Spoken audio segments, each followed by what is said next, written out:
শ্রী শ্রী ঠাকুরের শ্রীহস্ত লিখিত গ্রন্থ সত্যানুসরণ থেকে পাঠ করছি।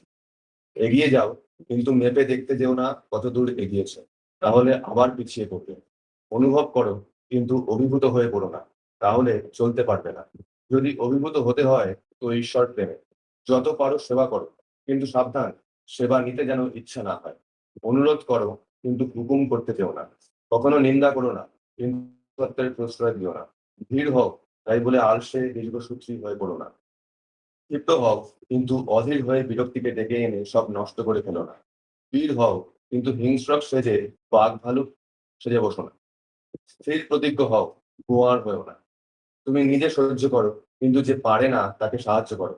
ঘৃণা করো না, সহানুভূতি দেখাও, সাহস দাও। নিজেকে নিজের প্রশংসা দিতে কৃপণ সাজো, কিন্তু অপরের বেলায় দাতা হও। যার উপর ক্রুদ্ধ হয়েছ, আগে তাকে আলিঙ্গন করো। নিজ বাটিতে ভোজনের নিমন্ত্রণ করো, ডালা পাঠাও, এবং হৃদয় খুলে বাক্যালাপ না করা পর্যন্ত তাপের সহিত তার মঙ্গলের জন্য পরমপিতার কাছে প্রার্থনা করো। কেননা বিদ্বেষ এলেই ক্রমে তুমি সংকীর্ণ হয়ে পড়বে, আর সংকীর্ণতাই পাপ। যদি কেহ তোমার কখনো অন্যায় করে আর একান্তই তার প্রতিশোধ নিতে হয়, তবে তুমি তার সঙ্গে এমন ব্যবহার করো যাতে সে অনুতপ্ত হয়। এমনতর প্রতিশোধ আর নেই, অনুতাপ কুষাণল, তাতে উভয় বিপদ। বন্ধুত্ব খারিজ করো না, তাহলে শাস্তিতে সমবেদনা ও সান্ত্বনা পাবে না। তোমার বন্ধু যদি অসৎ হয়, তাকে ত্যাগ করো না, বরং প্রয়োজন হলে তার সঙ্গ বন্ধ করো। কিন্তু অন্তরে শ্রদ্ধা রেখে বিপদে কায় মনোবাক্যে সাহায্য করো, আর অনুতপ্ত হলে আলিঙ্গন করো। তোমার বন্ধু যদি কুপথে যায়, আর তুমি যদি তাকে ফেরাতে চেষ্টা না করো বা ত্যাগ করো, তার শাস্তি তোমাকেও ত্যাগ করবে না। বন্ধুর কুৎসা রটিও না, বা কোনো প্রকারে অন্যের কাছে নিন্দা করো না, কিন্তু তাই বলে তার নিকট তার কোনো মন্দের প্রশ্রয় দিও না। বন্ধুর নিকট উদ্ধত হয়েও না, কিন্তু প্রেমের সহিত অভিমানে তাকে শাসন করো। বন্ধুর নিকট কিছু প্রত্যাশা রেখো না, কিন্তু যা পাও প্রেমের সহিত গ্রহণ করো। কিছু দিলে পাওয়ার আশা রেখো না, কিন্তু কিছু পেলে দেওয়ার চেষ্টা করো। জয় গুরু। বিশ্বপ্রত গ্রন্থ থেকে পাঠ। সংকলক পূজনীয় শ্রী বিবেক রঞ্জন চক্রবর্তী। প্রশ্ন: গুরুকে অবলম্বন করে যখন যা কিছু সব, তখন গুরু নির্বাচনে মানুষের যদি ভুল হয়ে যায়, তাহলে তো খুব বিপদের কথা। শ্রী শ্রী ঠাকুর: সে কথা ঠিকই। অজান মানুষ যে যে নিজেই পথের সন্ধান জানে না, সে অন্যকে পথের সন্ধান দেবে কি করে? তিনটে জিনিস বিশেষ করে দেখতে হয়। প্রথমত, দেখতে হয় পূর্বতন প্রাজ্ঞ আচার্যদের ধারার সঙ্গে তার মিল আছে কিনা। দ্বিতীয়ত, দেখতে হয় তিনি বৈশিষ্ট্যের পরিপালন পরিপোষণ করে চলেন কিনা। তৃতীয়ত, দেখতে হয় তার গুরুনিষ্ঠা কেমন। গুরুনিষ্ঠার লক্ষণ হলো আত্মপ্রতিষ্ঠায় উদাসীন্য, গুরুর প্রতিষ্ঠায় উদগ্র আগ্রহ। আলোচনা প্রসঙ্গ 5-79 পৃষ্ঠা। সত্যিকার গুরু যিনি, তার মধ্যে পূর্ববর্তী প্রত্যেকেই বের করা যায়। এ একেবারে মানচিত্র দেখবার মতো। যেমন শ্রী রামকৃষ্ণকে দেখলে ধরা যাবে এই এখানে শ্রীকৃষ্ণ, এই বুদ্ধ, এই যিশু, এই মোহাম্মদ, এই গৌরাঙ্গ পরিষ্কার হতে যাবে সবাইকে। তার মধ্যে সবারই দেখা মিলবে। এই না হলে তিনি গুরু হবার উপযুক্ত নন। যুগ পুরুষোত্তমকে কেন্দ্র করে সমন্বয় সংহতি অক্ষুণ্ণ রাখতে পারলে হাজার মতের লোক থাকলেও কিছু এসে যাবে না। আমাদের দেশের শ্রীকৃষ্ণ বা মহাপুরুষকে না মেনে অস্বীকার বা অপমান করেও মানুষ গুরুর আসনে বসতে পারে। এর চেয়ে অবস্থা কি আছে? প্রসঙ্গ 1-93। শ্রী শ্রী ঠাকুর অনুকূলচন্দ্র হস্তলিখন রাজনীতি গ্রন্থ থেকে কিছু অংশ পাঠ। মেয়ে আমার, তোমার সেবা তোমার চলা, তোমার চিন্তা তোমার বলা, পুরুষ জনসাধারণের ভিতর যেন এমন একটা ভাবের সৃষ্টি করে, যাতে তারা অবনত মস্তকে নত জানু হয়ে সসল ভাবে ভক্তি গদগদ কণ্ঠে মা আমার, জননী আমার বলে মুগ্ধ হয়, বুদ্ধ হয়, তৃপ্ত হয়, কৃতার্থ হয়। তবে তুমি মেয়ে, তবে তুমি সতী। শ্রদ্ধেয় কৌশিক দা এসছে। কৌশিক দা একটা আজকে অধিবেশনের একটা বিষয়বস্তু ঠিক করেছে, সেটা হচ্ছে, আচ্ছা ও চলি ঠিক করেছে, তুমি একটু বলবে বিষয়বস্তুটা? বিষয়বস্তু আজকের যে বিষয়টা নিয়ে আলোচনা করার কথা হয়েছিল, সেটা হচ্ছে শ্রী শ্রী ঠাকুরের অনুস্মৃতি প্রথম খণ্ডেরই আদর্শ থেকে একটি বাণী, সর্বস্বার্থের সমাধান, জানিস ইষ্ট প্রতিষ্ঠান, বাণী নম্বর 2। আসলে এই বাণীটা এক্স্যাক্টলি আমি বলতে পারবো না, তাই জন্য আমি কৌশিকদাকে দিলাম। তো আমাদের মূল জায়গা হচ্ছে আমাদের এই শ্রী ঠাকুরের আদর্শকে একদম এইরকম এক্স্যাক্টলি যেরকম ঠাকুর বলেছেন সেই রকম ভাবে ধরে রাখা। শ্রী ঠাকুর যখন কলকাতায় তার ডাক্তারি পড়াশোনা শেষ করে পাবনায় ফিরলেন এবং ওখানে ফিরে তিনি প্র্যাকটিস শুরু করলেন, তখন তাকে প্রচুর শত্রুতার মুখোমুখি হতো। তখন যে যে ডাক্তাররা ওখানে আগে থেকে প্র্যাকটিস করতেন তারা দেখলেন যে শ্রী ঠাকুর এমন একজন ডাক্তার যে যে কোনো রোগীকে উনি ধরছেন সুস্থ করেই ছাড়ছেন এবং অদ্ভুত ভাবে সুস্থ করে দিচ্ছেন। তখন তার ব্যাপারে অনেক রকম বিভিন্ন ধরনের কথাবার্তা রটানো হয়, তারা রটায়। তারা বলেন যে ঠাকুরের মা জাদু জানেন, এখন এরকম ভাবে রোগ সারাচ্ছে, তো পরে দেখবে পরে কি কিরকম ভাবে ভুগতে হয়। এই ধরনের বিভিন্ন সমস্যার মোকাবিলা করেন উনি, এবং ওই সময় ওইখানে প্রচুর অ্যান্টি সোশ্যাল মানুষ থাকতো এবং তাদের বিভিন্ন রকম কাজ। এই পরিস্থিতিতে শ্রী ঠাকুর ডাক্তারি করছেন, তার মধ্যে তিনি আরেকটা জিনিস দেখলেন যে যখন তিনি কারোর রোগ সারাচ্ছেন ট্রিটমেন্ট করার পরে, তিনি দেখছেন কিছুদিন পরে রোগীটা আবার ফিরে আসছে সেই একই রোগ নিয়ে। কিন্তু শ্রী ঠাকুর জানেন যে তার চিকিৎসাতে কোনো রকম ত্রুটি নেই, তিনি পারফেক্ট চিকিৎসা করেছেন, তারপরেও রোগটা উনি সম্পূর্ণ নির্মূল করতে পারছেন না।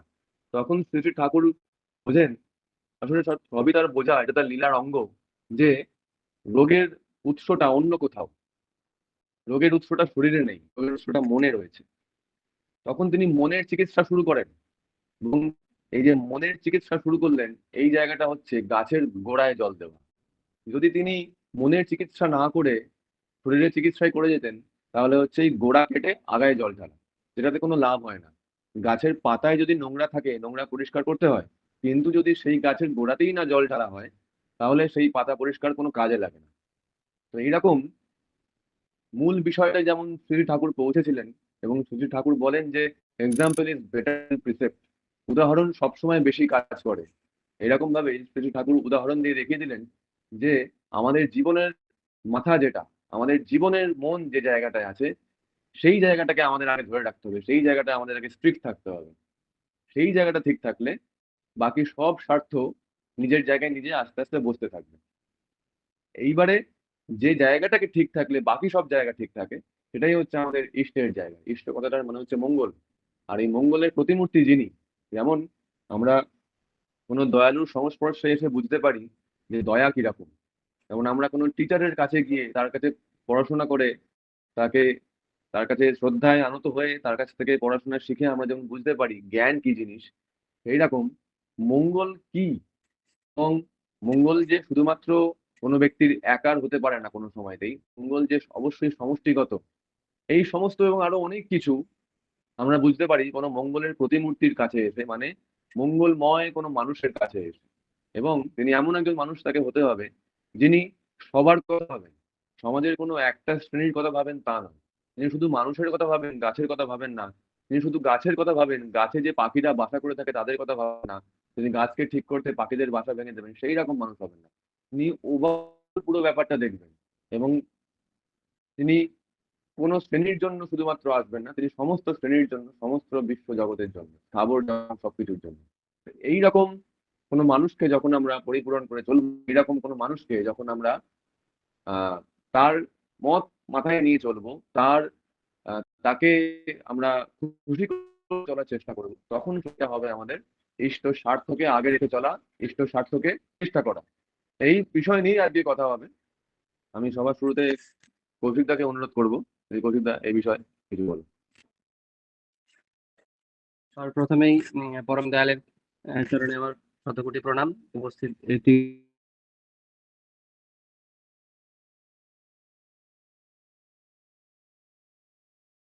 আর প্রত্যেককে আমার আনন্দিত জয়গুলো জানাচ্ছি, মায়েদেরকে শ্রদ্ধা এবং জয়গুলো।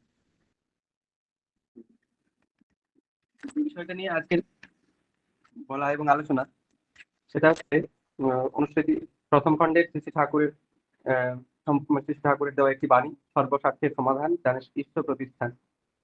তো সর্ব এবং স্বার্থ এই দুটো তো আমরা সবাই প্রায় জানি, স্বার্থের সাথে আমাদের প্রত্যেকেরই যুক্ত আছে। হ্যাঁ, নিজের স্বার্থের জন্য অনেক সময় পড়াশোনা করেছি, হ্যাঁ কিছু জায়গায় আবার কাজের নিজের পেট চালাতে হবে বলে কিছু জায়গায় যুক্ত হয়েছি। সেই জায়গায় প্রত্যেকের মতো করে নিজের মতো করে হয়ে উঠতে চেষ্টা করছি।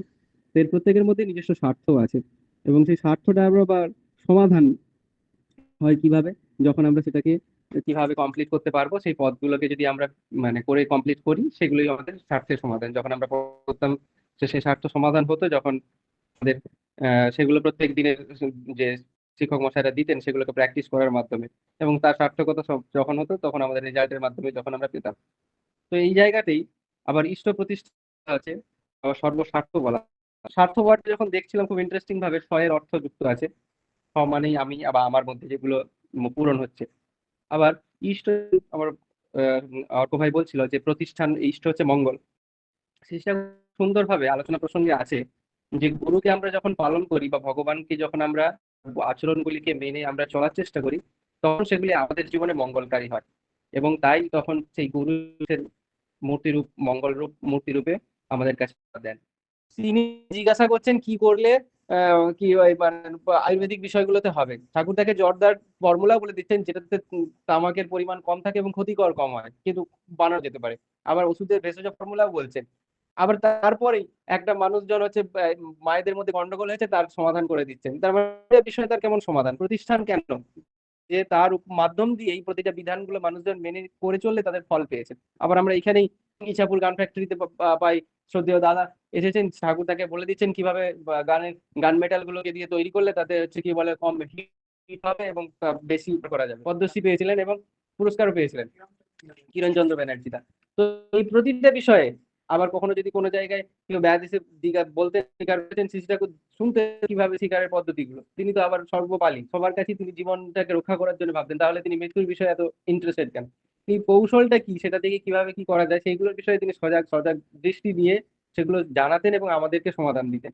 তো কৃষ্ণপ্রসাদ তার বিষয়টা খুব ইন্টারেস্টিং। তিনি তারপরে শ্রী ঠাকুরের সঙ্গে আলোচনা হচ্ছে প্রতিদিন রাত্রে ওই সন্ধ্যায় মানে পদ্মার পাড়ে বসে দুজনে আলোচনা হচ্ছে। তিনি যেগুলো মেশিন দিয়ে দেখছেন এখানে রিসার্চে কলকাতা ইউনিভার্সিটিতে মেশিন দিয়ে যে সমস্ত রিসার্চ করে বার করছেন, সেইগুলোই শ্রী ঠাকুর তার অন্তর্দৃষ্টি বা ধ্যানের মধ্যে যেগুলো তিনি উপলব্ধি করেছেন, কিন্তু সর্বময় বীজ তার মধ্যে সবকিছুই আছে, তিনি সেই অনুভূতিতেই ছাড়া দেন। যখন তার সাথে আলোচনা হচ্ছে তখন সেইগুলো তিনি তার অনুভূতি থেকে বলছেন, তখন তিনি অবাক হয়ে গিয়ে ভাবছেন কেষ্টদাস যে কিভাবে মানুষে এইভাবে বলতে পারেন। এবং তার কিছু এখানে আটকালেই আবার ফিরে যেতেন, ওখানে গিয়ে সেখানে গিয়ে আবার জিজ্ঞাসা করতেন, ঠাকুর একটা তুপ দেখে ধরিয়ে দিতেন বা কিছু বলে দিতেন, সঙ্গে সঙ্গে সেই অনুযায়ী আবার ফিরে এসে কাজ করতেন। তো এইভাবে করার পর তিনি যখন উপলব্ধি করছেন যে একটা বিষয়ে তার সমাধান এত সুন্দরভাবে হচ্ছে, তখন শ্রী ঠাকুর তাকে যে দাদা আপনি যদি এখানে আসেন তাহলে আরো অনেক কাজ করার ইচ্ছা আছে, যেগুলো দিয়ে মানুষের উপকার হবে এবং মানুষজনের জন্য অনেক কিছু করতে পারলে মানে উপকার, কিন্তু আমি মানুষ পাই না। তখন তিনি বললেন তাহলে এখানে থেকে যাওয়ার। এই থেকেই যে গেলেন, বন্ধু বান্ধব প্রত্যেকেই কলিকাতায় তার যারা ছিলেন শিক্ষা সমাজে প্রত্যেকেই শ্রী ঠাকুর সম্পর্কেও একটা বিরূপ মন্তব্য করেছিলেন। অনেকে তো খুব খারাপ চোখে দেখতেন, এবং তার বাবা তো এতটাই খারাপ চোখে দেখতেন যে তার সাথে কথা বলা বন্ধ করে দিয়েছিলেন। তো সেই সূত্রে এরকম প্রতিটা মানুষই ছিল তার। কিন্তু শ্রী ঠাকুরের কাছে এসে তিনি কি করলেন, তিনি প্রতিটা জায়গায় বসে, তখন তো সংগঠন কিছুই নেই, জাস্ট তৈরি হয়েছে মানুষজন, প্রতিষ্ঠান কিভাবে তৈরি হচ্ছে শ্রী ঠাকুর তাকে প্রথমে কি করলেন, নাম ধ্যানের মধ্যে দিয়ে তৈরি করাচ্ছেন।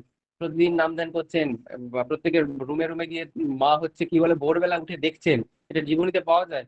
সে তার বাড়িতে হয়তো কত ভালো আয়োজন আছে, কিন্তু প্রত্যেকটি ঠাকুরের কথায় এতটাই মুগ্ধ যে তার কাছে এতটাই আকৃষ্ট যে সেখানে এসে বসে থাকতেন এবং তার কথা মতো সেখানে থাকতেন। ঠাকুর প্রতিদিন তাদেরকে জীবন চলনা ঠিক করাচ্ছেন। আস্তে আস্তে যখন প্রতিটা ফেজ কিরকম আস্তে আস্তে কানেক্টেড, যে তারপরে আবার যখন ঠিক হচ্ছে তার মাঝখানে আবার কর্মে যুক্ত করে দিচ্ছে। ঠাকুর কর্মযোগ এই কারণে পছন্দ করতেন, শ্রীকৃষ্ণের গীতাতেও কর্মযোগের বিরাট বিরাট কথা আছে। তো তাদেরকে আবার কি করছেন, প্রত্যেকদিন কাজে পাঠাচ্ছেন, এইখানে ওখানে সংগ্রহ করা, ওখানে টাকা সংগ্রহ করা, সেখানে করা, যার আবার যেরকম বৈশিষ্ট্য।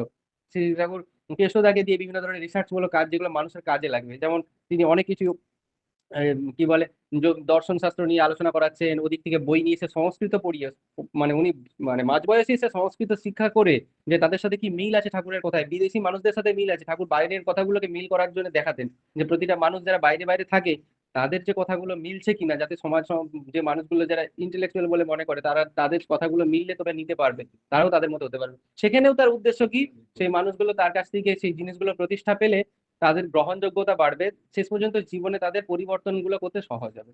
এবং সেটাই আস্তে আস্তে ঠাকুর তার মাধ্যম দিয়ে কত ধরনের কাজ করিয়েছেন। আমরা কেমিক্যাল ওয়ার্কশপে দেখতে পাই, গোপাল দা এসেছিলেন, আর হচ্ছে আমাদের কৃষ্ণদা কৃষ্ণদা বঙ্কিম দাও ছিলেন, হ্যাঁ বঙ্কিম দাও ছিলেন। এত সুন্দর সুন্দর আহ গাছ গাছড়া সংগ্রহ করে শুকিয়ে তখনকার দিনে ওষুধ তৈরি করতেন, যে প্রতিটা জায়গার মানুষজনদের কাছে সেগুলো খুব মানে জীবনদায়ী ওষুধ। এবং তখনকার দিনে দেখলাম যে আলোচনা পত্রিকায় অ্যাডভার্টাইজমেন্ট দিয়ে তৈরি হতো যে কেউ যদি সংগ্রহ করে, তার মাসিক যদি মানে গ্রাহক হতে চায় তো এইভাবে যোগাযোগ করবে। তার মানে প্রতিটা বিষয়ে কত সুন্দর সুন্দর ঘটনা। ঠাকুরের তো কেষ্টদার সাথে তো বিদ্যুৎ নিয়ে আলোচনাও ছিল, যেটা সৌভিক বলেছিল শুরু করেছিল নাকি। তো এইরকম ভাবে শুধু জীবনদায়ী বিষয়গুলোকে তৈরি করার জন্য প্রতিটা বিষয়ের সঙ্গে সঙ্গে যখন সমাধানগুলো দিতেন, টুক ধরিয়ে দিতেন, এগুলো করবি বউ। কেষ্টদার সাথে তো ফর্টিফাই ফুড নিয়ে তো আলোচনা হয়েছে, যে কিভাবে জেনেটিক ক্রপকে আরো মডিফাই করে মানুষের পুষ্টিগুণ বাড়ানো যায়, মানুষের খাবারের চাহিদাকে পূর্ণ করা যায় কম খাবার দিয়ে। সেগুলো নিয়ে প্রচুর কথাবার্তা আছে। সংঘবদ্ধ হয়ে রাষ্ট্রে পরিণত হতে পারবে এই পরিবার, সৎসঙ্গ পরিবার থেকে। ঠাকুরের এটাও বলা আছে যে এইরকম ভাবে মানুষজনেরা গিয়ে পলিটিক্যাল লিডার হয়ে তারা পলিটিক্সে লড়বে, কারণ তাদের ওই জায়গা যদি কেউ দখল করে মানে সেই জায়গায় যদি ইষ্টপ্রাণ মানুষ পৌঁছাতে পারে, তাহলে তার দ্বারা একটা পুরো জাতির সম্ভাবনা থাকবে যে উন্নতি করার। ঠাকুর তো পাঠিয়েও ছিলেন কি বলে তৎকালীন সময়ে নির্বাচনে কি বলে মানে প্রচার করবার জন্য। দাদার নামটা বলে গেল। হ্যাঁ হ্যাঁ, বিকে কাপুরকে পাঠিয়েছিলেন এখানে মানে নির্বাচনী লড়বার জন্য। তিনি বলতেন প্রতিটা দেশ সমাজ রাষ্ট্রের প্রত্যেকেরই শুরু থেকে দরকার আছে তাদের পরিবার পরিজন এবং পরিবেশ থেকে তৈরি হতে হবে, তার মধ্যে দিয়ে ইষ্ট প্রতিষ্ঠা করতে হবে। যেটা আমার ভাই বলছিল। তার মানে সেটা প্রতিষ্ঠা কিভাবে হবে, প্রতিটি বিষয়ে তিনি কি বলেছেন সেগুলোকে জানা এবং করা, এটাই ব্যক্তিগতভাবে মূল। আর তার সাথে সাথে দাম দেন। আর না হলেই কি হয়, বিচ্ছিন্নতা এসে যায়। আমরা যেমন দেখি সবার পরিবেশের বিচ্ছিন্নতা, মানসিকভাবে অশান্তি, কিছু সময় অবসাদ, কিছু সময়ের মধ্যে কি বলে সাময়িক আনন্দের পরে বিরাট ঘোর অবসাদ, এগুলো প্রায় এখনকার দিনে আমাদের দেখি। হ্যাঁ, পার্টি করতে গেল অনেকদিন পরে, তারপরে দেখা গেলো সেখান থেকে ফিরে আসার পরে চরম অবস্থা, গন্ডগোল ঘরের মধ্যে পরিবারে বেড়ে উঠছে, যে একটা বিরাট বড় কাজ টাজ করে কিন্তু পরিবারে বিরাট অশান্তির মধ্যে পরিবেশ বাস করছে।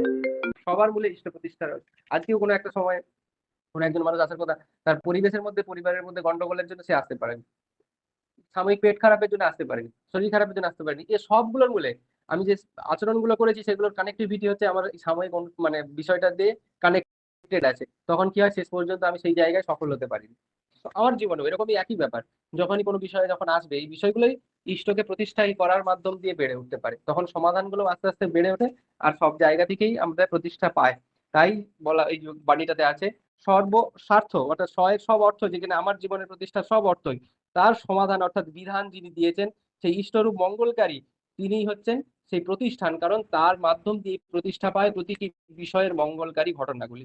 এটুকুই আমরা করি, আমরা আসি এবং চলি, আমাদের জীবনে তাকে প্রতিষ্ঠা করতে পারি, সেই প্রতিষ্ঠানই গড়ে উঠতে পারি জীবন এবং পরিবেশে। এই প্রার্থনা করে সবার মঙ্গল কামনা করে সবাইকে আমি জয়গুরু জানাই। কৌশিকদার আলোচনার অনেকটা অংশ শ্রদ্ধেয় ঋতিকাচার্য কৃষ্ণপ্রসন্ন ভট্টাচার্যের কথা নিয়ে হল। তা উনি তার একটা বই স্বস্তি অভিযান, সেখানে লিখছেন যে মানুষ তার ব্যক্তি স্বার্থ এবং ব্যক্তি স্বার্থের ওখানটা বলা হয়। মানুষ তার ব্যক্তি স্বার্থ এবং ব্যষ্টি স্বার্থের মধ্যে মিল খুঁজে পায় না, এবং এই মিল খুঁজে না পাওয়ার দরুন সেখান থেকে বিভিন্ন রকমের সমস্যা, এবং সেই সমস্যা মোকাবিলার জন্য বামপন্থী আন্দোলন, তার রিয়াকশনে ডানপন্থী আন্দোলন, সেই ডানপন্থী আন্দোলনের রিয়াকশনে আবার বামপন্থী, এরকম চেন রিয়াকশনের মতো বিভিন্ন নামে পরপর পরপর আসতে থাকছে। কিন্তু কোনোটাই যেহেতু সম্পূর্ণ নয়, কোনো আদর্শটাই সম্পূর্ণ নয়, তাই তারা মানুষের জীবনের সমস্যাটাও পুরোপুরি মেটাতে পারছে না। আবার তারা এরকম কোনো আদর্শকেও সামনে রাখতে পারছে না, সেই ফরাসি বিপ্লবের সময় থেকে কি তার আগে থেকে শুরু হয়েছে, এরকম কোনো আদর্শকেও মানুষ সমাজের সামনে রাখতে পারছে না যাকে দেখে মানুষ চলবে। এই নিয়ে আলোচনা আরো এগিয়ে যাবে, এখন অনুরোধ করবো সৌভিককে কিছু বলার জন্য।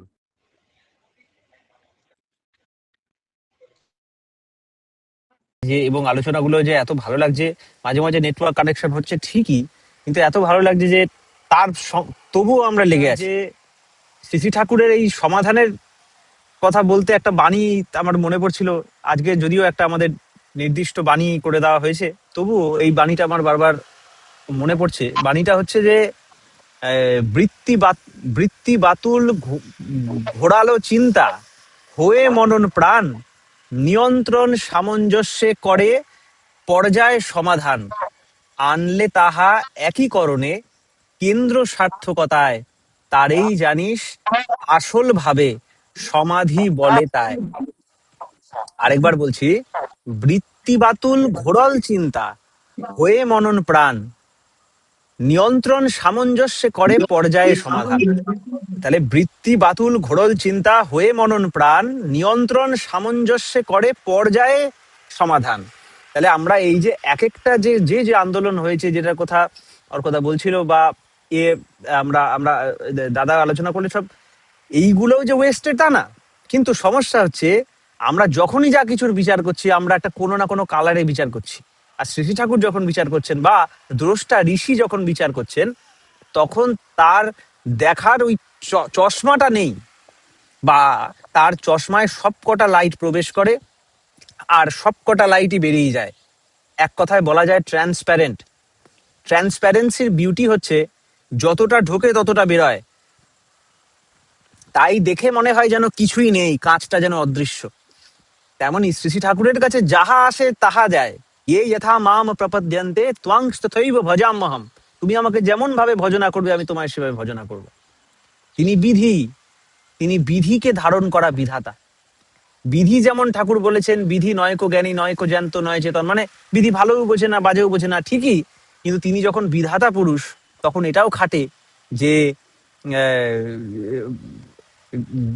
যে বাক্য কর্ম আসার কি বাঁচা বাড়া রয় তারই জানিস বিধি বলে, অন্য কিছু নয়, এরকম একটা বাণী আছে।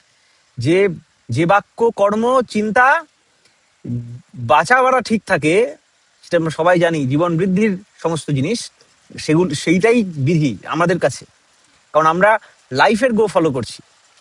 এইবার একটা কথা বলতে হয় যে শ্রী শ্রী ঠাকুর তো জানলাম কত কিছু বলে গেছেন, এখানে যেমন যতটা ভালো লাগে ততটা হাসিও পায় আবার মাঝে মাঝে।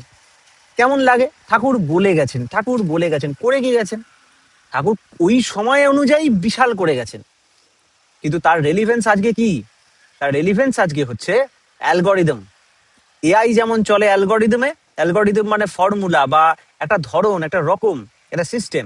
তিনি সেই সিস্টেমটা দিয়ে গেছেন, সেই অ্যালগরিদমটা দিয়ে গেছেন। তিনি ওই নিখিলা জগৎ জীব বিচি স্পন্দিতম, তিনি ওই বীজটা দিয়ে গেছেন, সেই বীচির স্পন্দনটা দিয়ে গেছেন। সেটা ইউজ করে আমরা আজ, গত, আগে, পরে, যখন দরকার সেই সময় আমরা সেই সময়ের জন্য কাজে লাগাতে পারবো। শ্রী শ্রী ঠাকুর ভবিষ্যতের জন্য যেমন দিয়ে গেছেন, অতীতের জন্যও তেমন দিয়ে গেছেন। আইনস্টাইনের থিওরি দিয়ে জানতে গেলে মনে হয় অতীত আর ভবিষ্যৎ বলে কিছু হয় না, পুরোটাই একটা প্রেজেন্ট। আবার ঘুরিয়ে বলতে গেলে প্রেজেন্ট বলে কিছু হয় না, অতীত ভবিষ্যৎটাই শুধু আছে। আমাদের পাতঞ্জল দর্শন বোধহয় ওখানেই ছিল যে বলা, সর্বদেবময় গুরু কালে না নবচ্ছেদাত, তাকে কাল দ্বারা আবদ্ধ করা যায় না। এই শ্রী শ্রী ঠাকুর দিয়ে যেটা গেছেন সেটা শুধুমাত্র ওষুধ বানানোর ওটা তো ভাইটাল, ওটা তো লিভিং এক্সাম্পল তখনকার। কিন্তু ওইটা কিভাবে মাথায় এসছে ঠাকুরের, কিভাবে ওটা করেছে। যেমন আমরা শুনি পিএইচডিতে এখন করতে এসে বলে যে পিএইচডিতে এসে ফিজিক্স আর শেখাচ্ছে না, ফিজিক্স কিভাবে ভাবতে হয় সেটা শেখাচ্ছে, যাতে আমরা ফিজিক্সটাকে নিজে বুঝতে পারি।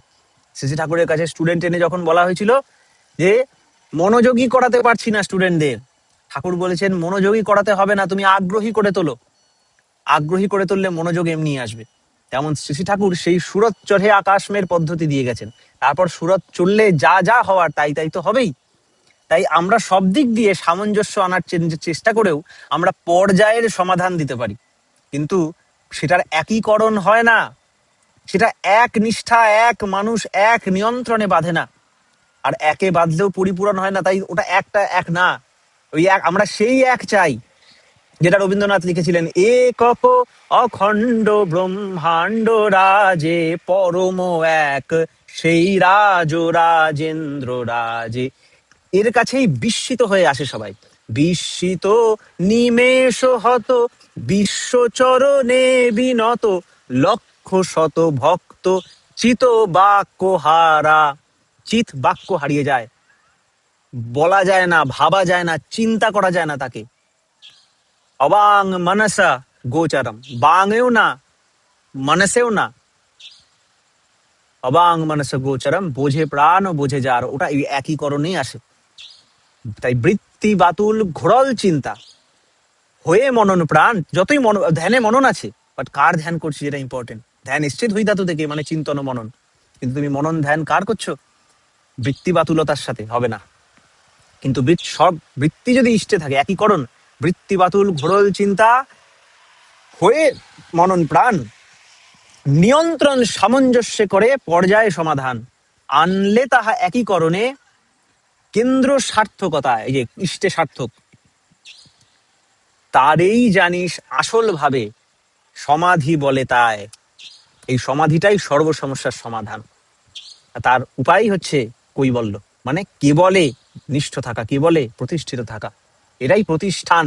প্রতিষ্ঠান মানে ইনস্টিটিউশন না, প্রতিষ্ঠান মানে অর্গানাইজেশন। এই অর্গানাইজেশন মানে এটা চর্যাশ্রম অর্গানাইজেশন, ওই অর্গানাইজেশন না, অর্গানাইজ করা, গোছানো গোছানো, অর্গানাইজ করে রাখা, এটার কথা বলা হচ্ছে। তাই আমাদের যেন সেটা সত্যিকারের রিয়ালিটি হয়ে উঠুক আমাদের কাছে।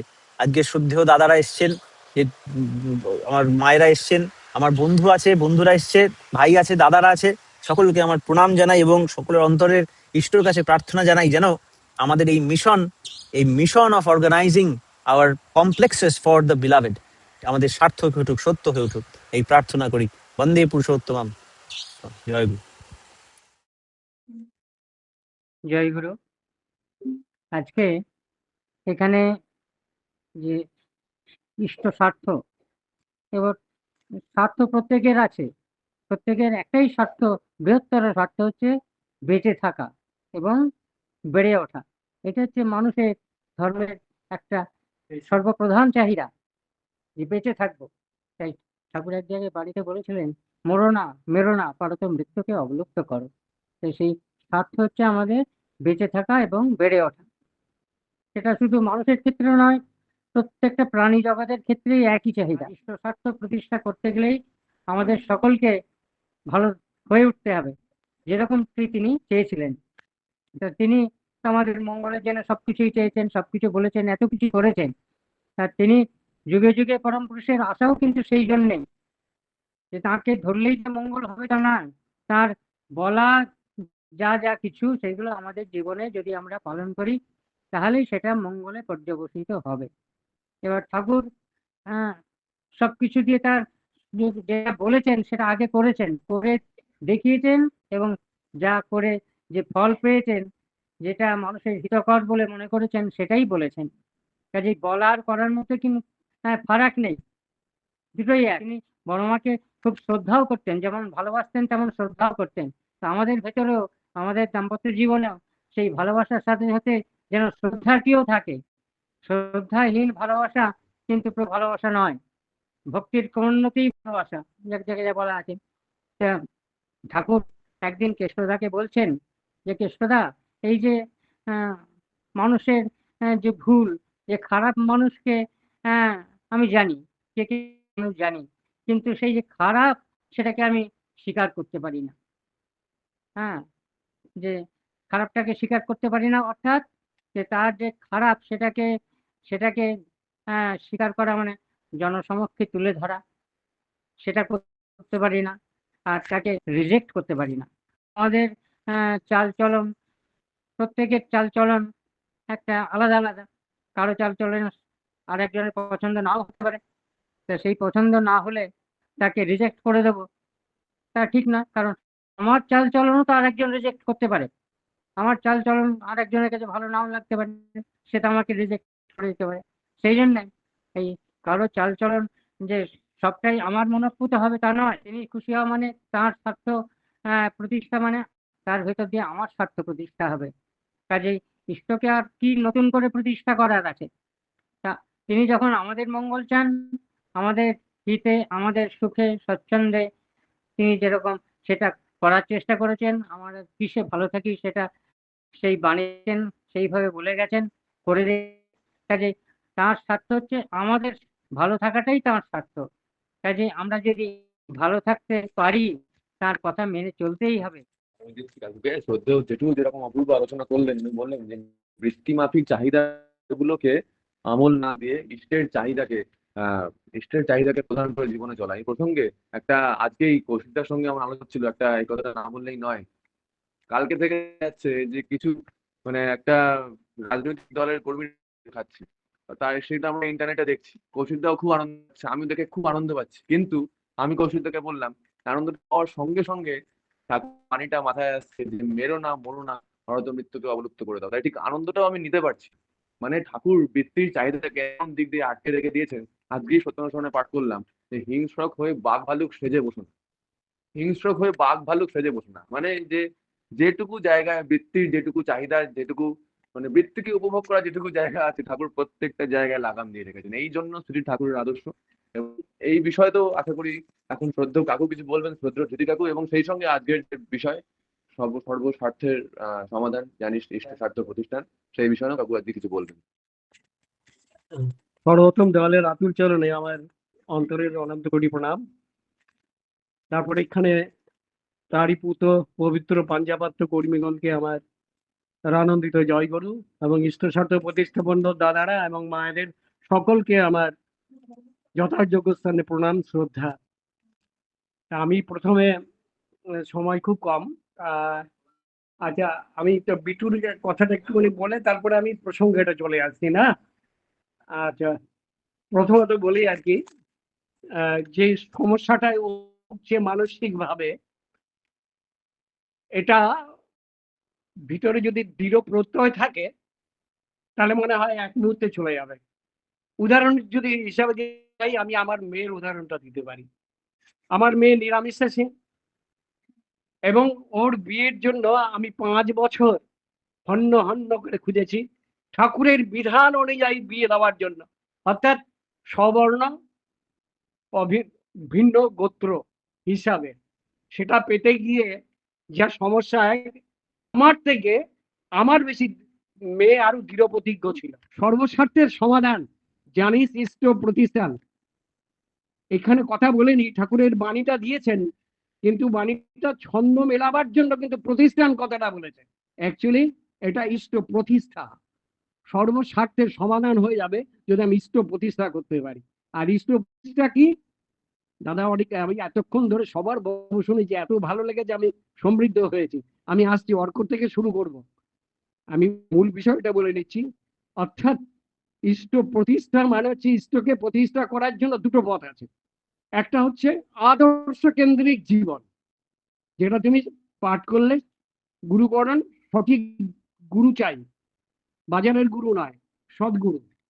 সেটা সেই আদর্শ কেন্দ্রিক জীবন যাপন করতে হবে প্রথমত, বলছি, তবে ইষ্টকে প্রতিষ্ঠা করা যাবে। ইষ্ট প্রতিষ্ঠা মানে ইষ্টর যা সমাধান আছে সর্বস্বার্থের, তো আরেকটা কি সর্বস্বার্থের সমন্বয়। প্যানাসিয়া মানে হচ্ছে যে দুরকম ভাবে বলা যায়, a medicine that cures all disease, কিংবা বলা যায় a remedy that cures all problem. তিনি হচ্ছেন পুরুষোত্তম শ্রী ঠাকুর অনুকূল চন্দ্র। অর্থাৎ তার সমস্ত বিষয় বলে শেষ করা যাবে না, অর্থনৈতিক, রাজনৈতিক, সামাজিক, বৈষয়িক, পারিবারিক, বৈবাহিক, সমস্ত এমন মানে এভরি নুক অ্যান্ড কর্নারে তিনি যে সমাধান দিয়ে গেছেন যুগান্তরকারী। তার জন্য জেসি গুপ্তা কার্ডিওলজিস্ট ঠাকুরকে বলেছিলেন, you are well in advance of your time. অর্থাৎ আপনার এই যে সমাধান মানুষ নিতে পারছে না, যেটা সৌভিক ভাই বললেন যে এখনো পর্যন্ত মানে তারা নিতেই পারছে না, এই যে নিরামিষ আহারের ব্যাপারটা, এটা কেন ব্যাপারটাও নিতে পারছে না, তার কারণ হচ্ছে ঠাকুর উত্তর দিয়েছিলেন আপনার কথাটা, কুস্তি বিচার করেছিলেন জেসি গুপ্তা কার্ডিওলজিস্ট কৃষ্ণধর অনুরোধে, তখন বলেছিলেন আপনি যেটা বললেন সেটা মর্মান্তিক ভাবে সত্য। ঠাকুর নিজে মুখে বলেছেন। অর্থাৎ তিনি যে অ্যাডভান্স যে থিওরি গুলো দিয়ে গেছেন সমস্যা সমাধানের জন্য, এখনো পর্যন্ত আমরা ইকুইপড হতে পারি। কারণ ঠাকুর আবার বলছেন, যেমনতর দিন আসছে মানুষের আর পথ খুঁজে পাওয়া যাবে না। পরম পিতার এই মহা অবদান, এই যে মহা অবদান দিয়ে গেছেন সর্বস্বার্থের সমাধান দিয়ে, এই মহা অবদানের জন্য একদিন মানুষ তৃষিত হয়ে উঠবে। মানে সেই দিনটা এখন আসেনি, সেটার অক্ষমতা আমাদের। সেটাই বলছেন, দেখবেন আপনাদের অপ্রয়োজনের জন্য যেন তারা বঞ্চিত না হয়। তাই আমি নিজে এখনো অপ্রস্তুত ঠাকুরের ইডিওলজিটাকে লোকের সামনে সঠিকভাবে পরিবেশিত করতে পারছি না, সেটা যে আমার অক্ষমতা। তার মানে এই নয় তার সমাধান থিওরি ভুল, একদম 100% কেন 500% নিখুঁত। তাই তার সমস্যার সমাধান করতে গেলে প্রথমে আদর্শ কেন্দ্রিক জীবন, আর তারপরে নিতে হবে সর্বস্বার্থের সমাধান সমন্বয়। এই দুটোর যদি মিলবন্ধ হয় তাহলে হবে। আমি অর্কের প্রথম কথাটা চলে আসি। ঠাকুর সমস্ত সমাধান কিন্তু রুটে যেতে চেয়েছেন, মূলে, উপর নয়। গাছের উপরে জল দেওয়া না, গোড়ায়। তার একটা উদাহরণ দিচ্ছি, সময় নিচ্ছি। একবার কথা বলছি, একটা উদাহরণ দিলে মানে বাস্তব উদাহরণ দিলে বুঝতে পারবে। দুর্গানাথ সান্যাল সে অনন্ত মহারাজের চেনা ছিল কিন্তু দীক্ষা নেয়নি।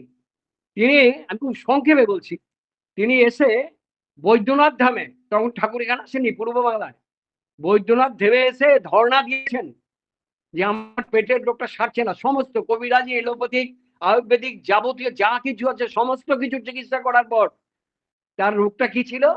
রোগটা ছিল তিনি যা খাচ্ছেন সঙ্গে সঙ্গে পায়খানা হয়ে যেত জলের মতো। উদার ময়না কি রোগ বলে, কিছুতে হয় না। ধর্ণা দিয়েছেন তখন কি বলে আমাদের এই বৈদ্যনাথ ধামে, তখন পার্টিশন হয়নি। এইবার বৈদ্যনাথ ধামে তিনি নাকি স্বপ্নে দেখলেন যে বলছে তুই এখানে এসছিস কেন, তোর গ্রামে ফিরে যা, ওখানেই আছে। তো আবার ফিরে এসছেন, ফিরে এসে যখন অনন্ত মহারাজকে বলল, অনন্ত মহারাজের সঙ্গে তখন ঠাকুরের পরিচয় হয়ে গেছে, বাল্যবন্ধু, ঠাকুর কাছে নিয়ে গেলেন। ঠাকুর তখন মা, খুব সংক্ষেপে বলছি, ঠাকুর তখন মাকে বললেন, মারে আজকে দুর্গানাথ আমার সাথে খাবে, তুমি আউশের মোটা চালের ভাত করবি আর খুব গাঢ় করে মটর ডাল করবি। মা শুনে নিয়েছে ওর রোগটা। মা বলছে তুই কি ওকে মারবি নাকি? যার সাধারণ পথ্য মানে খাবার খেলে পরে সাথে সাথে বাহ্যি পাতলা হয়ে যায়, তাকে এই সমস্ত খাবার খাবি? তো যে মা তোকে যা বলছি তুই তাই কর, পরে দেখতে পাবি। এবং দুর্গানাথ যখন খেতে বসেছেন, দুর্গানাথদার মানে শরীর কাঁপছে যে এই খেলে আমি আর বাঁচবো না, কারণ আমি সাধারণ মানে পথ্য খেলে পরে সেইটাই পায়খানা হয়ে যায় সাথে সাথে, এ খেলে আমি আজকে নিঘাত মারা যাবো। তাই ঠাকুর বলছেন খান, পেট ভরে খান, দুর্গানাথ দা পেট ভরে খান। পেট ভরে ভয় ভয় খাচ্ছে। খাওয়ার পরে বলছে যান এবার একটুখানি বিশ্রাম করুন গিয়ে। তারপরে বিশ্রাম করেছেন, বিশ্রাম করার পরে তারপর ঘন্টা 2-2.5 পরে তার পায়খানা হয়েছে। অন্তর্যামী ঠাকুর, ঠাকুর বলো দুর্গানাথ দা পায়খানা কেমন হলো?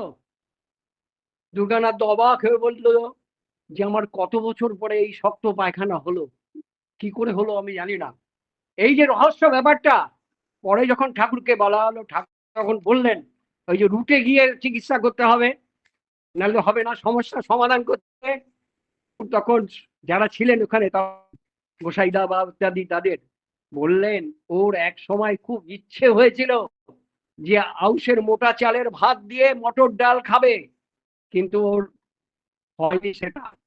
আর আমরা যখন আছে তেঁতুল দেখলে পরে মুখে জল এসে যায়, এটা সাইকোলজি ব্যাপার, আমার বায়োলজিক্যাল ব্যাপার।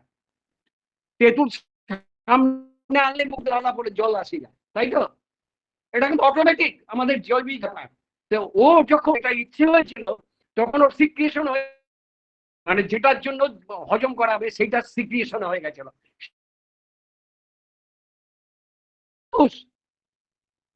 তাই আমাকে প্রথম আদর্শ কেন্দ্রিক মানে সেই ইষ্টকে ধরে তার অনুশাসনগুলোকে অক্ষরে অক্ষরে পালন করে যদি আমি চলতে পারি, তার মানে হচ্ছে আমার চরিত্রগত করতে পারি। আপনি যেটা বললেন, আমার সিনাবদা বলে, আরে নাদদা বললেন যেটা, যে জানলে বা শুনলে হবে না, করতে হবে।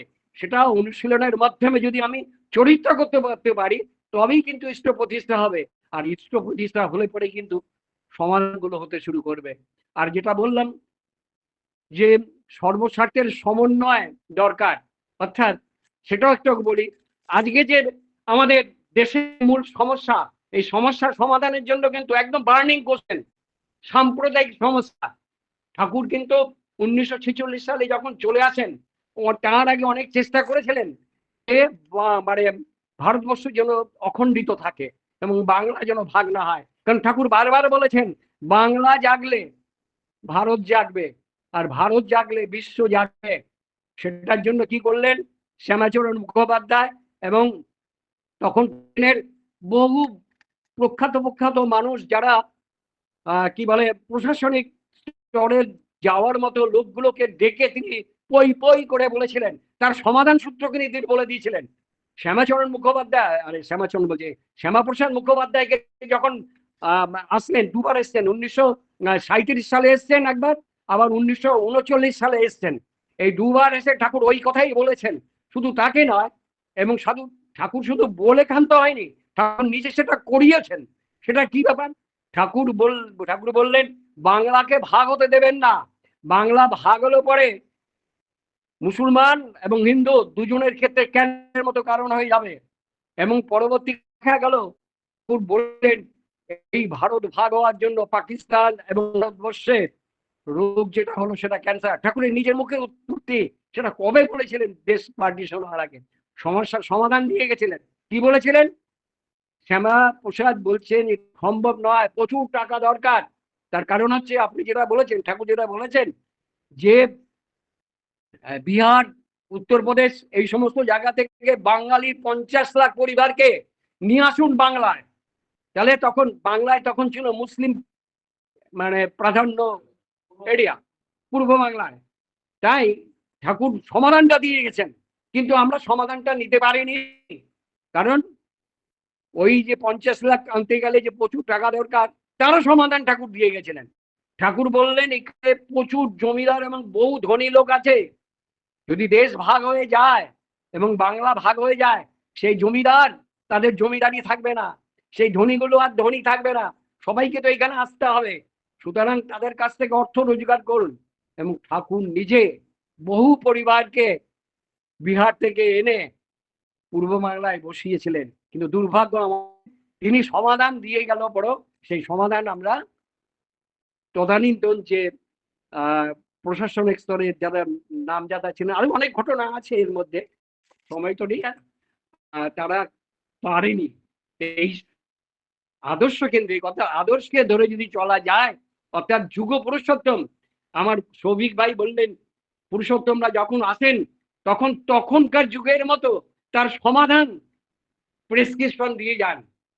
অর্থাৎ রামকৃষ্ণদেব যে প্রেসক্রিপশন দিয়েছেন শ্রী ঠাকুর কিন্তু সেটা দেয়নি। সেটা উল্লেখ করলো সৌভিক, যে রামকৃষ্ণদেব তো বলেননি মাছ খাওয়ার ব্যাপারটা, জোর দিয়ে বলেনি। কিন্তু বিবেকানন্দ বলেছেন আমি আমিষাশী হতে পারি, কিন্তু আমিষাশী হওয়ার যে বদ এফেক্ট সেটা আমি বুঝি, না খাওয়াটাই ছিল বলতেন বিবেকানন্দ, বুঝেছিলেন। যাই হোক, ঠাকুর তো নিজেও বলেছিলেন এবং তার বহু ব্যাখ্যা আছে নিরামিষ আহারের ব্যাপারটা আবার গুলো। অর্থাৎ এই যে যুগে যুগে তারা আসেন, তারা সেই সময়কার সমাজ সমস্ত কোনো কিছু বাকি থাকে না, দিয়ে যান। আমাদের কাজ হচ্ছে সমাধান তার যা দেওয়া থাকে সেগুলোকে আয়ত্ত করে নিজের ব্যক্তি স্বার্থ, পারিবারিক স্বার্থ, সামাজিক স্বার্থ এবং পরবর্তীকালে রাষ্ট্র স্বার্থের মধ্যে চালিয়ে দেওয়া। এটা যখনই করব তখনই কিন্তু ইষ্ট প্রতিষ্ঠা হবে, অর্থাৎ ইষ্টের ইচ্ছাকে পূরণ করা হবে।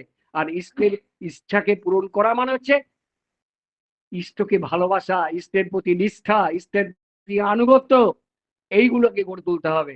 তার জন্য সর্বপ্রথম চাই ইষ্টের কথাগুলো অকাট্যভাবে বিশ্বাসযোগ্যতা নিয়ে তিনি যা বলেছেন সেটা কোনো রকম বিকৃত না করে। আমরা অনেকে কি করি, আমরা বলে না, তার মধ্যে আমি আছি, আমরা কিছু কিছু ক্ষেত্রে ঠাকুরের বিধান বিধির বিধানগুলোকে আমরা একটু কিছুটা সামান্য কম্প্রোমাইজ করে নেই।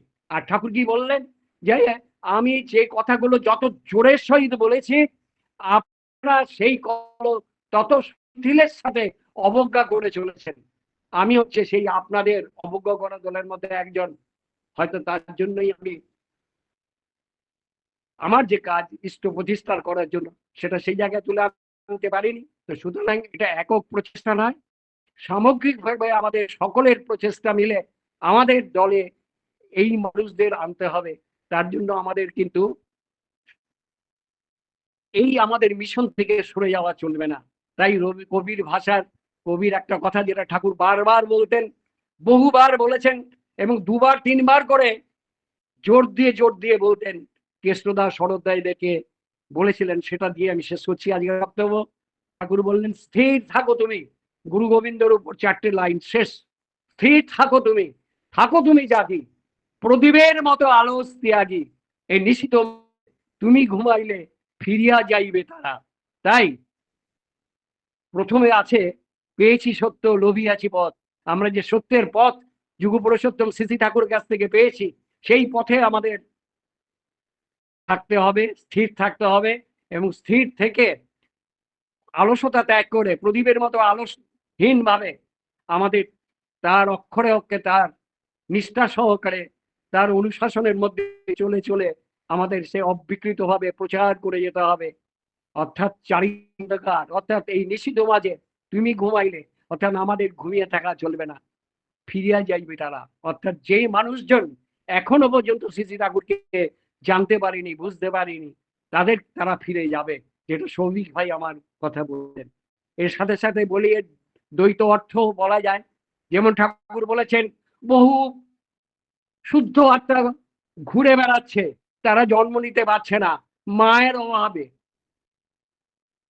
তা সেই মা তৈরি করার জন্য যে নারীদের যিনি যে আমাদের নারীর নীতিতে যে সমস্ত কথাগুলো বলে দিয়েছেন, মায়েরা যদি সেগুলো অক্ষরে অক্ষরে পালন করেন, তাহলে সেই মায়েদের গর্ভে দেব শিশু জন্মগ্রহণ করতে পারে। সেই মানুষ তৈরি করার জন্য তার ওই বিবাহ যে বিধান, বর্ণাশ্রমিক বিধিবিধান মেনে সেগুলো যদি আমরা মানুষের দরবারে তুলে পারি এবং সেইভাবে যদি এগোতে পারি, তাহলে মিশন কিন্তু আমরা লক্ষ্যে পৌঁছতে পারবো, এ বিষয়ে কোনো খন্ড নেই। তাই আমাদের কাজ এই অন্ধকারময় পরিস্থিতিতে, পরিবেশের মধ্যে আমাদের বসে থাকা যাবে না। তার ইডিওলজিকে প্রথমে উপলব্ধি এবং অনুধাবন করে যত বেশি সংখ্যক মানুষের মধ্যে আমরা ছড়িয়ে দিতে পারবো, হয়তো ইষ্টের কাজ কিছু করা যাবে। তাই সর্বস্বার্থের সমাধান করতে গেলে ইষ্টের পথ ছাড়া আর কোনো পথ নেই, তার অনুশাসন ছাড়া এক পাও আমাদের চলবে না। সবাইকে রানন্দিত জয়গুরু এবং সকলে দীর্ঘ সুস্থ ইষ্টময় জীবন, প্রিয় পরমে নাতুন চলে প্রার্থনা জানালাম। বন্দে পুরুষোত্তম।